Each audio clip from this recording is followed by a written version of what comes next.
말씀을 보시겠습니다. 말씀은 창세기 9장입니다. 창세기 9장 1절과 2절 말씀입니다.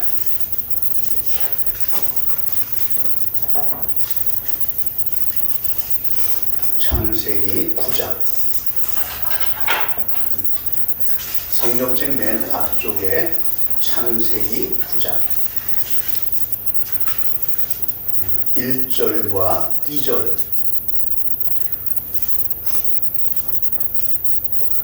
다 차신 줄 알고 우리 한 목소리로 함께 큰 목소리로 같이 합독을 해나갑니다. 하나님이 노아와 그 아들들에게 복을 주시며 그들에게 이르시되 생육하고 번성하여 땅에 충만하라. 땅의 모든 짐승과 공중의 모든 새와 땅에 기는 모든 것과 바다의 모든 물고기가 너희를 두려워하며 너희를 무서워하리니 이것들은 너희의 손에 붙였음이니라. 아멘. 창세기 1장에 보면 창세기 기자가 하나님께서 천지 만물을 다 창조하시고 하나님 보시기에 참 좋았다라는 표현을 7번이나 반복적으로 사용을 하였습니다. 그런데 창세기 6장에 보면 하나님께서 직접 창조하신 하나님의 그 모든 세계를 보시면서 괴로워하시는 모습이 또 나옵니다. 능력의 하나님, 어떠한 전지전능 하나님께서 괴로워하시고 힘들어하시는 이유가 무엇이었을까? 정말 하나님께서 아파하시고 괴로워하시는 것일까? 왜 하나님께서는 7번이나 하나님 보시기에 행복하고 좋다라고 하셨음에도 불구하고 왜 아파하실까? 그렇게 능력이 많은 하나님인데 말입니다. 능력의 하나님이라면 아파할 필요가 없잖아요. 괴로워할 필요가 없잖아요. 왜 완벽합니까? 그런데 하나님께서 괴로워하시는 이유는 하나 때문입니다. 바로 사랑이라고 하는 것. 사랑하기 때문에. 사랑이 없었다면 아파하고 괴로워할 그런 명분은 전혀 없겠지요. 하나님은 사랑의 하나님이시기 때문에 그래요. 두 번째로서는 하나님은 또 공의의 하나님이십니다. 사랑은 하지만 반드시 죄에 대하여서는 벌을 내리셔야 되는 하나님이셔요. 사랑은 하지만 반드시 또 죄 때문에 벌을 내려야 되는 것. 그 죄라고 하는 것을 지적을 안 해주면 죄라는 사실을 깨닫지를 못하니까 그런 경우가 있겠죠. 한 사형수에게 어떠한 그 사형수가 하던 일이 남의 것을 훔치고 남의 것을 빼앗고 하다가 어느 날 살인을 하게 됐답니다. 그래가지고 이 사람이 이제 붙들려가지고 죄를 따져보니까 도저히 안 되겠더래요. 너무 많은 범죄를 저질렀다는 거예요. 전과가 너무 많더라는 거죠.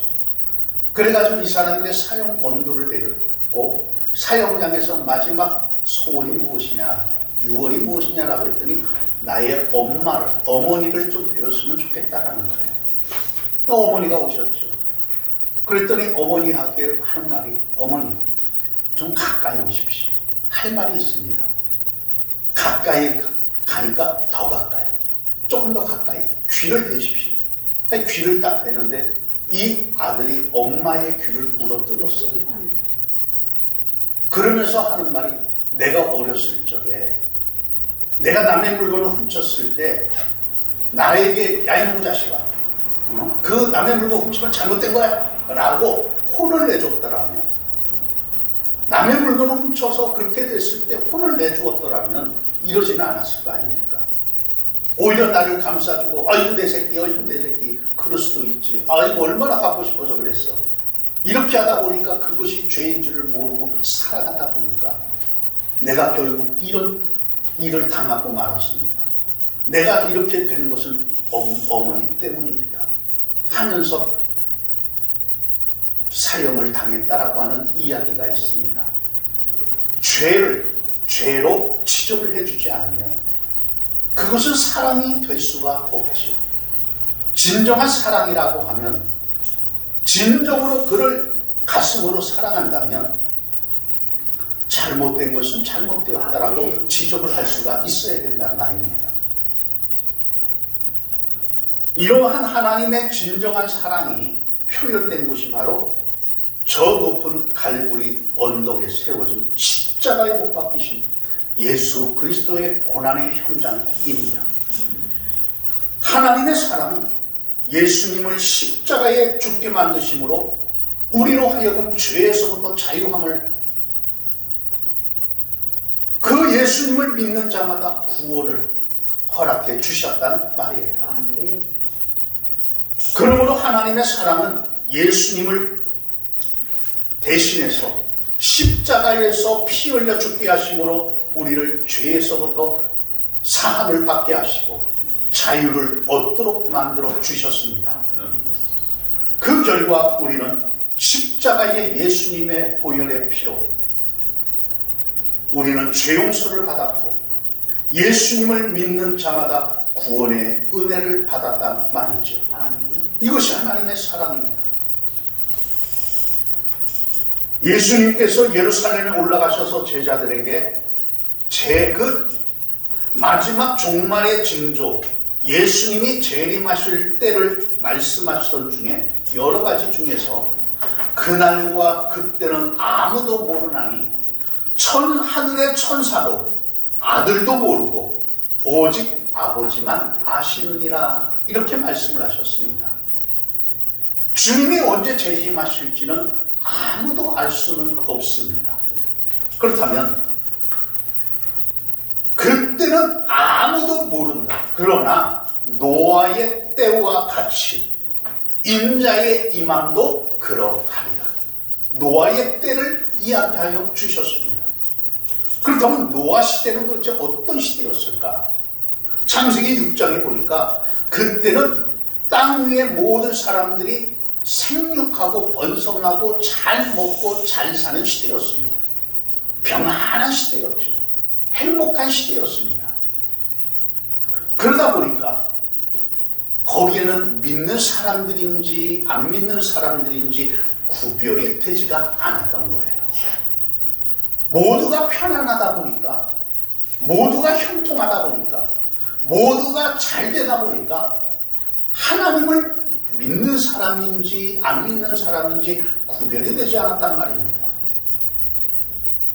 이러한 그 현상을 성경에서는 마음으로 생각하고 하는 모든 계획이 항상 악할 뿐이었더라, 이렇게 말씀하고 계십니다. 사람들이 너무 잘 살다 보니까 죄된 생각을 가지고 살아가더라는 거죠. 고고학자들이 소돔과 고모라를 발견하게 되었습니다. 소돔과 고모라를 발견하게 가지고 거기를 잘 이렇게 하다 보니까 놀라운 일이 벌어졌대요. 그것이 오늘날보다 더 이 죄가 너무 많더라는 거죠. 사람과 사람이 하는, 그 남자와 남자가, 여자와 여자가, 또 사람이 짐승하고, 이러한 시대. 그것도 뻘건 대낮에 숨어서 그러는 것이 아니라 길거리에서. 이러한 시대가 바로 그 시대였다라는 거예요. 근데 그 시대가 그러면 어떤 시대였느냐 하면은 너무나도 무엇이든지 물질이나 모든 게 풍성하던 시대가 바로 그 시대였단 말입니다. 오늘날에도 너무 잘 살다 보니까 이러한 일들이 너무 많이 일어나고 있지 않습니까? 그래서 항상 모든 생각이 악할 뿐이었다, 악을 지을 뿐이었다 그 말이에요. 여러분 기억하십시오. 소돔과 고모라 땅이 그러면 멸망당한 이유가 이토록 사람들이 악하고 너무 음란하고 너무나도 지저분해서 이런 일이 벌어졌을까? 아닙니다. 소돔과 고모라 땅이 멸망을 당할 수밖에 없었던 것은 그 땅에 의인이 없었기 때문이란 말이에요. 그 땅에 하나님 보시기에 의인인 사람이 없었기 때문이라고 말씀하고 계십니다. 하나님을 믿는다는 사람이 믿는 자로서 성별된 모습이 없었단 말이죠. 노아의 시대 역시 믿는 자나 믿지 않는 자나 구별되지 못한 삶을 살았습니다. 오늘날도 마찬가지로 신자나 불신자나 구별이 안 되는 시대에 살고 있습니다. 주일이라고 하는 이 시간 속에서 믿는 자나 믿지 않는 자나 물질이라는 문제 앞에서 믿는 자나 믿지 않는 자나 구별이 안 되는 시대가 이 시대가 아닙니까? 믿는 자라면 믿는 자로서의 다른 것을 몰라도 주일이라고 하는 개념을 지키고 가야 될 것 아니겠습니까? 이런 개념이 없더라는 것이죠. 주일 문제, 물질 문제가 생기면 언제든지 근심과 걱정으로 행동이 바뀌어서 버린다라 그 말이에요. 결국에 하나님께서 땅 위에 사람을 지으셨음을 한탄하고 마음에 근심하시고 창조하신 하나님 보시기에 좋았던 모든 것들을 가축과 기는 것과 공중의 새까지 모두 다 멸하시기로 작정을 하셨습니다. 그뿐 아닙니다. 더 무섭고 더 중요한 말씀은 나의 영이 영원히 사람과 함께하지 않겠다라는 말이었습니다. 여러분, 하나님이 우리와 나와 함께 하신다라고 하는 것은 축복입니다. 은혜입니다. 좀 매를 맞아도 하나님이 나를 떠나지 않고 계시다면 희망이 있습니다. 고생을 좀 한다 할지라도 하나님이 나와 함께 계신다면 하나님은 반드시 이끌어 주시고 형통하도록 만들어 가십니다. 그래서 다윗 왕은 시편 51편에서 하나님이요 내 속에 정한 마음을 창조하시고 내 안에 정직한 영을 새롭게 하옵소서. 나를 주의 앞에서 쫓아내지 마시고 주의 성령을 내게서 거두지 말아 주옵소서. 이렇게 기도를 했습니다. 비록 내가 하나님 앞에서 범죄를 한다 할지라도 제발 주의 성령만큼은 나에게서 거두지 말아 주십시오. 내가 죄를 범하여 하나님께 매를 맞는다 할지라도 제발 나에게서 성령만큼은 거두지 말아 주십시오. 왜? 성령이 계시다면 회복의 역사가 이루어지기 때문입니다. 회복의 역사. 성령이 떠나가고 나면 나는 죄인의 껍데기밖에 남아있지 않기 때문이에요. 성령이 함께 하시면 반드시 무엇인가 희망이 있기 때문입니다. 그러므로 저와 여러분들에게 있어서 정말 어려운 일, 포기되어질 일, 남들에게 말 못하는 남들이 겪어보지 못한 일들을 겪는다 할지라도 예수님 믿는 것만큼은 포기하지 않기를 원합니다. 아멘. 성령이 계시면 돼요. 아멘. 반드시 되게 되어 있습니다. 그러나 노아 시대는 신이 떠난 시대입니다. 하나님이 함께하지 않았다 그 말이에요. 하나님이 함께하지 않았어요. 하나님은 진노 중에 자비를 베풀어 주셨죠. 그래서 하나님은 120년이라고 하는 시간을 유예 기간으로 주셨습니다.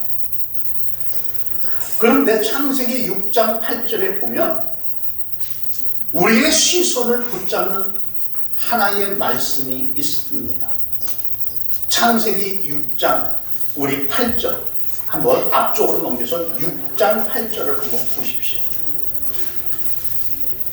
자, 6장 8절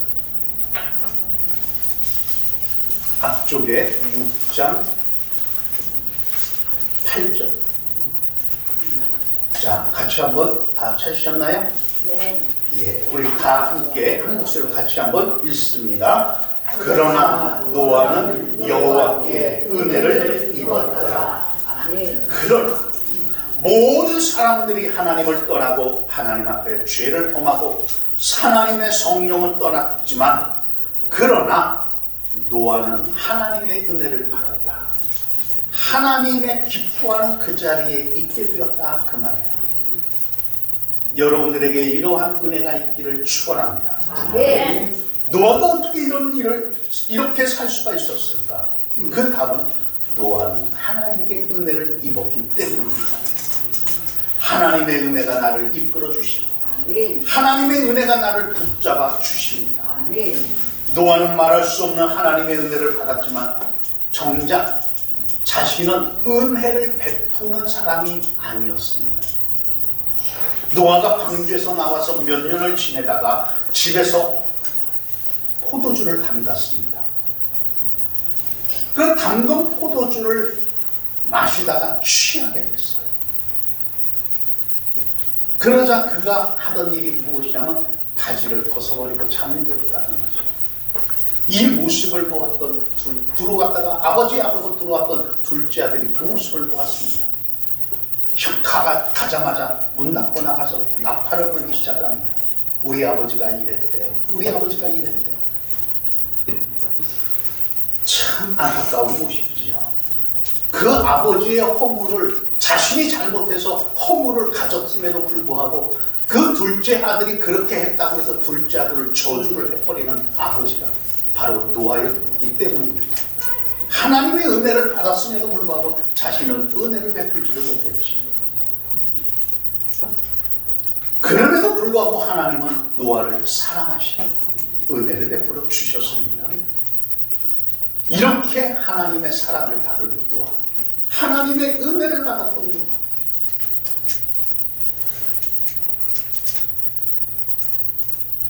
이런 하나님께서 사람들을 보시고 괴로워하시고 아파하시고 슬퍼하시고, 여러분 하나님은 괴로워하는 분이 아니죠. 제가 서두에 말씀드린 것처럼 하나님은 후회하시는 분이 아니십니다. 하나님은 아파하시는 분이 아니십니다. 왜? 하나님은 전능하신 하나님이시기 때문에, 완벽한 하나님이시기 때문에. 그럼에도 불구하고 하나님은 아파하시는 이유는 단 하나, 나를 사랑하기 때문에.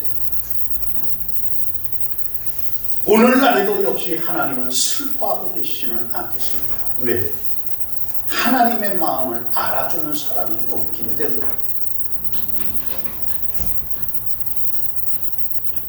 하나님은 120년 이후에 노아에게 이루어지를 말씀하여 주셨습니다. 120년 후에 홍수 심판을 말씀하시면서 하시는 말씀이 너를 위하여, 하나님을 위하여, 나를 위하여서가 아니라 바로 너를 위하여 방주를 지어라, 이렇게 말씀을 하고 계셔요. 너를 위하여서 방주를 지어라. 하나님을 위해서가 아닙니다.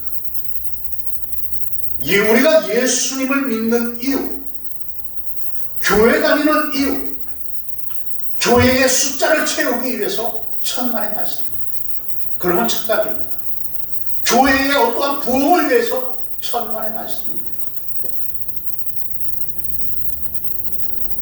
우리로, 여러분들로 하여금, 저로 하여금 예수님을 믿으라, 같이 믿자 하면서 하는 이유는 하나입니다. 바로 여러분들, 저를 위해서, 우리를 위해서 믿으라는 거예요. 주의를 지켜라. 솔직히 말해서 내가 주의를 지키지 않는다고 해서 하나님께 손해되는 것 하나도 없어요. 털끝만큼도 없습니다. 내가 주의를 안 지켜도 아무런 일 없습니다. 그럼에도 불구하고 주의를 지키라고 하는 것은 우리를 위하여 지키라는 거예요. 내가 신앙생활을 안 하는 것 하나님께 무슨 손해가 있겠는가? 아무것도 없죠. 아니, 냉정하게 보십시오. 내가 신앙생활을 안 해도 하나님께 어떤 문제가 있습니까? 없어요. 그럼에도 신앙생활을 잘 하라고 권면하는 이유는 우리를 위해서 그렇더라는 거예요. 노아가 방주를 안 지어도 하나님께는 아무런 손해가 없습니다. 그냥 다 멸하시면 끝난 거예요. 다시 창조하면 되죠. 쉽게 얘기하면. 다 멸해버리고 다시 새롭게 창조하면 되잖아요. 다시 만들면 되잖아요. 왜? 전능하신 하나님이니까. 그럼에도 불구하고 노아에게 은혜를 베풀어 주신 것. 그렇다고 해서 노아가 정말로 하나님만을 바라보고 하나님을 의지하며 살아갔는가? 아니에요. 그도 역시 죄인입니다. 다만 하나님께서 은혜를 베풀어 주셨기 때문이라는 말이에요. 어떠한 의인이 이 땅에 누가 있습니까? 아무도 없어요. 그럼에도 불구하고 하나님은 그래 너는 의인이야 라고 우리에게 붙들어 주시고 은혜를 베풀어 주셨기 때문이라 말입니다. 아멘. 이것을 우리가 잊지 않기를 원합니다. 아멘. 내가 안 하면 마치 하나님께 어떠한 크게 손해가 되는 것처럼 하지 마십시오. 노아 너를 위하여 너의 가족을 위하여 방주를 지어라. 너를 위하여 주의를 지키고 너를 위하여 믿음 생활 바로 하고 너를 위하여 전도하고 기도하라. 아멘. 이것을 말씀하고 있습니다. 아멘.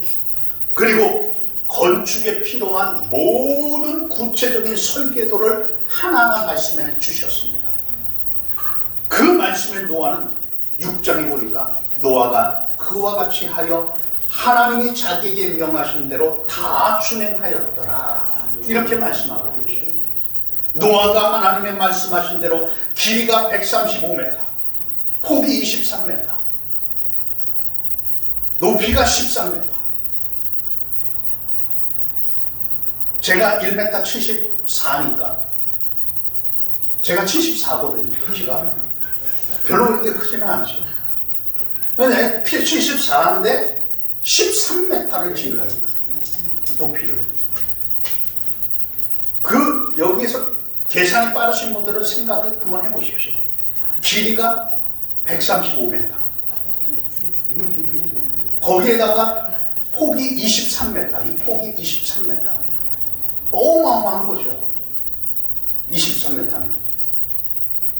그러자 당시에 상상을 하지 못했던 것들을 짓는 거예요. 좀 더 이해를 돕고자 하면은 맨 처음에 초가집 짓고 살고 있다가 그 초가집 짓고 살고 있다가 지붕 하나 얹어놓으니까 뭔가가 확 틀려 보이잖아요. 철판 지붕을 하고 나니까 와 초가집에서 이것으로 바뀌네.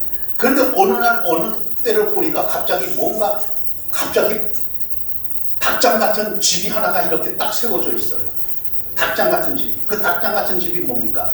아파트가 세워지니까 와 저게 뭐야? 저런 데서 어떻게 살아? 근데 다 살잖아요. 상상을 못했던 것들이 맨 처음에 처음 봤던 닭장 같은 집, 그 아파트를 보고서 얼마나 놀랍니까? 상상을 못했죠. 그것이 바로 노아 시대에 갑자기 이렇게 배라는 것이 그 당시에는 비가 없으니까 배가 뭐 있겠습니까? 아무것도 없었죠. 근데 배를 지으라 라고 하니까 배가 뭔지도 모르고 이토록 큰 게 뭔지도 모르고 그냥 지은 거예요. 그러면 하나님은 왜 구체적으로 야 배 크게 지어 그러면 되지 하나하나 설계도로 다 만들어 말씀까지 하여 주셨습니까? 그것은 바로 네 마음대로가 아니라 하나님의 뜻대로 지어야 함을 알게 하기 위함입니다. 우리에게 왜 성경을 주셨느냐? 야 신앙생활 바로 해. 그러면 되지. 이 성경 두꺼운 성경책을 뭐 때문에 주셨느냐 이 말이에요. 이걸 읽는 것 솔직히 말해서 쉽습니까? 읽고 나서 뒤돌아서면은 1장 읽고 2장 읽다 보면은 1장을 다 잊어버리잖아요. 1장 읽고 2장 읽으려면 벌써 1장 한 장만 읽는 것이 아니라 그 몇 절을 읽어놓고 그 다음에 또 뭐 열왕기 같은 경우에 보지도 않았던 그쪽에 보면은 갑자기 읽다 보면 앞쪽을 조금 몇 자 읽고 나서 또 읽고 보면 앞에 걸 또 잊어버리잖아요. 그러한 것을 왜 주셨느냐라는 거죠. 성경을 주신 이유는 신앙생활을 네 마음대로가 아니라 하나님의 뜻대로 하라고 주신 거예요. 그러면서 하나님께서 노아에게 너와 내 온 집은 방주로 들어가라. 말씀대로 다 순행하고 노아의 가족 8명, 정결한 짐승, 그 짐승 암수 7씩, 부정한 것은 암수 2씩, 공중의 새까지 암수 7씩 전부 데려가서 방주 안으로 다 모아주셨습니다. 그리고 난 이후에 7일이 지난 이후로부터 이제 비가 내리기를 시작을 합니다. 비가 내리기 시작하죠. 40일 동안 밤낮으로 계속 비가 내리기 시작합니다. 그때 노아의 나이가 600세 되던 해, 둘째 달 곧 그 달 11의 날이 되었습니다. 홍수가 계속되는 동안에 물이 차오르자 방주는 물에서 떠오르기를 시작을 합니다. 우리가 장마철이 되어서 한 보름만 그 장대비 같이 내린다고 해보십시오. 맨홀 뚜껑이 그냥 뚝뚝 막 하늘로 솟잖아요. 그 하수구 맨홀 뚜껑, 길거리에 있는 맨홀 뚜껑이 막 하늘로 솟잖아요. 막 위에서 쏟아지지 밑에서 막 올라오지. 정신 못 차리는 거 아닙니까? 이러한 장대비와 같은, 이번 여름과 같이 장대비와 같은 비가 40일 주야로 내린다고 생각을 해보십시오. 모든 것이 다 잠기겠습니다. 그러자 7장 22절에서 육지에 있어 그 생명의 기운에 숨이 있는 것은 다 죽었다. 그리고 23절에 지면의 모든 생물을 쓸어버리시니 곧 사람과 가축과 기는 것과 공중의 새까지라. 이들은 땅에서 쓸어버림을 당하였을 때 오직 노아와 그와 함께 방주에 있던 자들만 남았더라. 그렇다면 우리가 가까이 해야 될 사람이 있죠. 가까이 해야 될 사람이 누굴까요? 은혜 받은 사람입니다. 은혜 받은 사람은 가까이 하십시오. 노아가 하나님 앞에 은혜를 받았습니다. 노아의 말을 듣고 노아를 가까이 하였던 가족들만 방주 안으로 들어갔습니다. 결국에 죽지 않고 살아갔습니다. 그러나 노아의 말을 듣고 미쳤다, 돌았다, 도대체 비가 뭐냐라고 했던, 그 당시에는 저녁에 자고 나면 밑에서 수증기같이 이렇게 올라와 가지고 촉촉하게 적시던 그 시대고, 비라고 하는 것이 없어요. 지면에서 저녁이 되면 그 수증기같이 그것이 올라와서 촉촉하게 적시어지던 그 시대이기 때문입니다. 그런데 비가 온다니 미쳤죠. 생각해 보십시오. 알지도 못했던 말들을 쏟아놓는. 그런데 그 비웃던 사람들은 모두가 죽었습니다. 여러분 믿으십시오. 하나님의 말씀에 순종하는 사람만이 하나님의 은혜를 체험합니다. 아멘. 물이 150일 동안에 차고 넘칩니다. 하나님이 노아를 기억하사 이제 땅에 바람이 불도록 만들어 주십니다. 그러자 그 바람으로 인하여 그 바람으로 인하여 모든 물이 줄어들기 시작을 하죠. 한 곳에 모이고 바다로 모이고 육지가 드러나기 시작했단 말이에요. 이제 1년 17일 만에 방주에서 나왔습니다. 그런 이후에 제일 먼저 한 일이 무엇이었을까? 바로 제단을 쌓고 하나님 앞에 예배 드리기 시작했습니다. 오늘 9장 1절에 보니까 이 하나님 앞에 예배를 드릴 때에, 자 9장 1절 오늘 말씀입니다. 9장 1절을 같이 한번 읽어봅니다. 하나님이 노아와 그 아들들에게 복을 주시며 번성하여 땅에 충만하라. 어디서 많이 듣던 말 아닙니까? 에덴 동산에서 아담에게 주셨던 만물을 다스릴 수 있는 권능을 주셨다 그 말입니다. 하나님의 말씀에 순종하는 사람이 하나님은 모든 것을 붙여주십니다. 기억하십시오. 당당하십시오. 세상의 모든 것은 인간을 위하여 존재할 따름입니다. 사람을 위하여 존재하는 거예요. 모든 식물이나 동물이나 모든 물질이나 모든 것은 인간을 위하여 존재하는 것이지 인간이 그것을 위하여 존재하는 것은 아닙니다. 그러나 인간이 죄를 범함으로 인하여 인간은 모든 것에 지배를 받고 마는 이런 시대, 우리의 편리를 위하여 물질을 만들어 놓고 물질의 노예가 되어 살아가는 것이 우리들의 모습 아닙니까? 우리가 모든 짐승을 다스려야 됨에도 뭐 말 한마디 하면 강아지도 꼬리를 흔들고 손 하면 내밀고 밥 먹어 하면 밥 먹고 앉아 그러면 앉고 일어서 그러면 일어서는 모든 개 한 마리까지라. 우리가 다스려야 됨에도 불구하고 요즘에는 업고 다니더라. 유모차를 태워 갖고 다니던 시대입니다. 이러한 시대 속에서 우리가 무엇을 가지고 갈 것인가? 사랑하는 등대 가족 여러분, 인생을 살다 보면 수많은 문제를 문제가 없다. 그것은 죽은 사람일 뿐입니다. 살아있기 때문에 문제가 있을 뿐입니다. 그러나 그 고난 때문에 예수 믿었지 않습니까? 주님을 더 의지하게 되지 않습니까? 아멘. 이것이 인생의 키포인트입니다. 아멘. 지금의 어려움, 당장 내 눈앞에 앞이 보이지 않는 캄캄함이 있다 할지라도 그것 때문에 저와 여러분들이 더 주님을 의지하고 예수님께로 왔음을 믿으시길 바랍니다. 아멘. 고난 때문에 기도의 사람이 되어가는 거예요. 아멘. 어려움이 있으십니까? 기도하십시오. 아멘. 정말 죽을 것 같습니까? 다시 한번 기도로 작정하며 가보십시오. 아멘. 하나님이 인도해 주시지 않겠습니까? 아멘. 괴로움을 괴로움으로, 고난을 고난으로만 여기고 앉아있으면 일어날 길은 없습니다. 나에게 힘이 될 문제가 있다라고 하고 무엇인가 결정해야 될 문제가 있음에도 불구하고 그것만을 바라보며 그것만을 부여잡고 끙끙끙끙 된다고 해서 그 문제가 풀려가지는 않을 겁니다. 하나님의 손이 움직여 주셔야 합니다. 아멘. 그렇다면 어려운 문제, 도저히 헤어날 수 없는 이런 문제가 있거든 기도하십시오. 아멘. 나오십시오. 아멘. 작정하고 좋은 교회가 있지 않습니까? 마음껏 기도할 수 있는 장소가 있지 않습니까?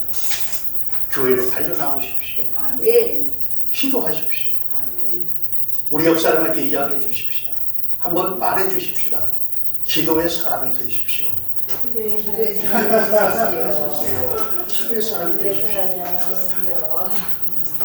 어려운 것을 어렵다고만 말하지 말고 주님 앞에 이야기하십시오. 저를 보니까 그렇더라. 저의 경험으로 말씀, 이거는 성경에서 이야기하는 거기 때문에 말씀드리는 것이 아니라 지금까지 살아오면서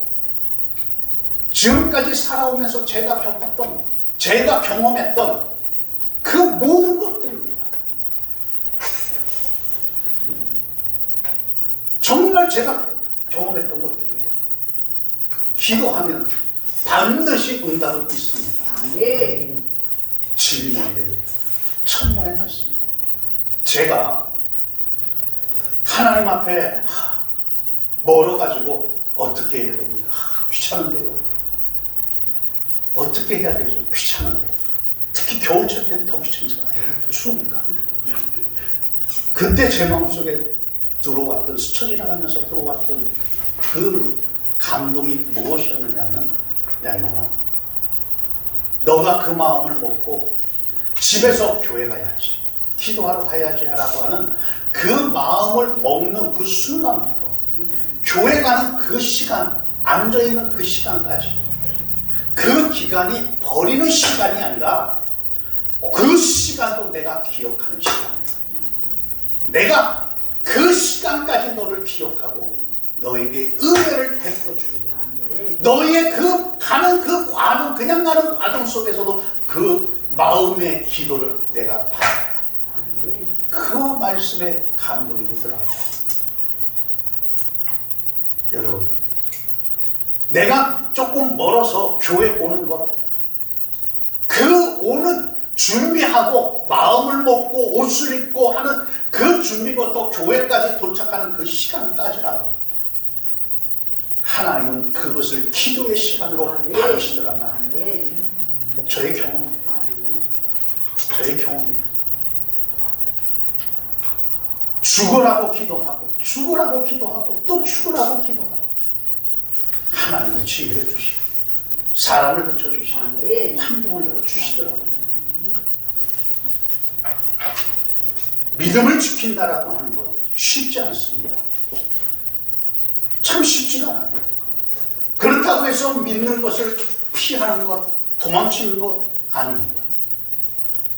기도로 이기고 믿음으로 이겨야 됩니다. 아멘. 신앙생활에 방해되는 것이 있다면 기도로 견디십시오. 이겨나가십시오. 아멘. 매 주일마다 다는 제가 전화를 못 드리지만 매 주마다 아마 여러분들 전화는 매주 받으실 거예요. 저희 전화를. 같이 통화를 할 겁니다. 또 2주에 한 번 꼴로 아마 전화를 받거나 3년 꼴로 받을 겁니다. 주일날 뵙시다. 이런저런 이야기를 나누고 제가 그 이야기하는 것은 바로 기도 제목을 갖게 제가 간직하기 위해서입니다. 그리고 기도하기 위해서 여러분들의 대화를 나누며 주일날 보자고 하면서 주일날만 이끌기 위해서 여러분들과 그런 이야기하는 것이 아니라 여러분들의 기도 제목을 듣기 위해서 요즘 어떻게 보내나 그걸 들어야 그것이 기도 제목이 될 수가 있기 여러분들에게 그 전화를 드리는 것들이에요. 그러므로 전화할 때 꼭 좀 받으십시오. 네? 네? 꼭 좀 받으십시오. 안 받으시는 분들도 계셔요. 그래서 노아가 방주를 짓는다는 것 그리 쉬운 문제는 아닙니다. 어려운 일 정도가 아니라 불가능한 일입니다. 왜? 한 번도 본 적이 없으니까. 그럼에도 불구하고 노아는 하나님 앞에 그대로 순종을 하였습니다. 노아가 묵묵하게 방주를 지으면서 그냥 방주만 지었겠습니까? 주변 사람들이 뭐해? 물어봤을 거 아니에요. 뭐 속된 말로 또라이라고 이야기하든 정신병자라고 이야기하든 물어봤을 거 아닙니까? 뭐 하는 거냐고. 도대체 지금 이거 뭐 하는 거냐고. 나무 위에다가 뭐 하는 거냐고. 그때마다 하나님의 심판이 임할 겁니다. 그 말을 반복적으로 이야기해 줬을 거 아닙니까? 이 방주가 완성되기 전에 함께 구원받으십시오. 하지 않았겠습니까? 그럼에도 불구하고 사람들은 믿지를 않았습니다. 오히려 시대가 어느 시대인데라고 비웃습니다. 오늘도 마찬가지. 예수 믿고 구원받으세요. 교회 나와서 천국에 가자고 전도지로 번하고 여러 가지 말을 합니다. 안 믿어요. 술 한 잔이 더 생각나고 고스톱이 더 생각나지. 또 내 일이 먼저 생각이 나지. 교회 가가지고 얼뚱얼뚱 앉아서 1시간, 2시간 앉아갖고 그 허비하는 시간으로만 생각을 합니다. 그럼 할 때마다 불쌍한 생각이 들어올 때가 참 많아요. 안타까운 생각이 많죠. 오히려 나는 그렇게 생각하는데 그 사람도 우리를 볼 때 불쌍한 사람으로 생각을 합니다. 참 할 일 없는 사람, 시간 남아서 뭐 하려고 저러나 할 일 없는 사람으로 생각을 하죠. 그렇다면 하나님께서 나타나셔서 직접 변화를 시키시고 직접 말씀하시면 확 변할 텐데 무엇 때문에 우리를 통하여서 그토록 해나가실까? 하나님은 우리에게 그토록 하는 것은 하나님의 마음을 갖도록 하기 위함, 우리의 상급을 쌓기 위함입니다. 그 상급으로 주시기 위함입니다.